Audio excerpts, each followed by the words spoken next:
Imagine, if you will, endless information and the ability to connect with anyone at the click of a button.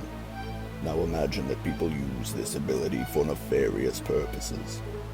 Now observe as we demonstrate the best way to defend yourself as we enter the safety place.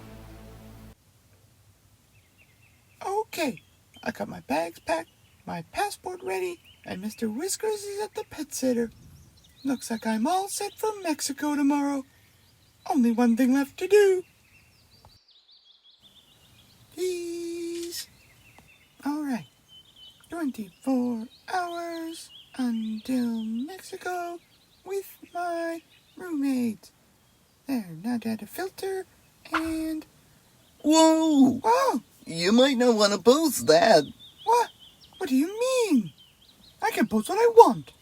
Yes, you can. I'm just saying you should be careful with what kind of information you share. All I wrote is that I'm going to Mexico.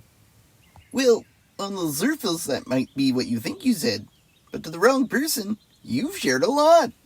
What do you mean? You said you're going to Mexico with your roommates tomorrow.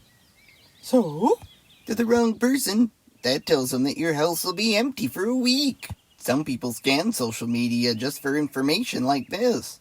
Then all they have to do is look up your address and they know a really good place to rob. Oh my gosh, that's awful. Yes, it is. So are you saying I can never post about my vacation? Well, you can. Just take pictures of your trip. Then post them when you get home safe and sound.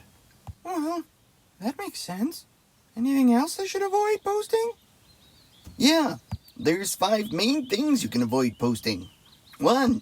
Information about your identity. Obviously, things like social insurance should never be posted online, but even something as simple as your address or your date of birth can give the wrong person way too much information. 2. Financial information. Bank accounts, loan numbers, and credit card numbers should never be posted online. That's just asking for trouble. 3. Your schedule. We already talked about this one. Don't let people know when your house will be empty. 4. Work information. This one not only protects yourself, but your place of employment too. Most places don't like their curtain pulled back for the rest of the world to see. And 5. Your password and clues to your password. If you use your pet's name for a password, you probably shouldn't post their name online. Someone might try to guess it as a password. Wow, that's a lot to remember. Yes, it is. But an easy way to remember, if you wouldn't put it on a sign in your front yard, maybe don't put it online. Well, that makes sense. Thank you. You're welcome.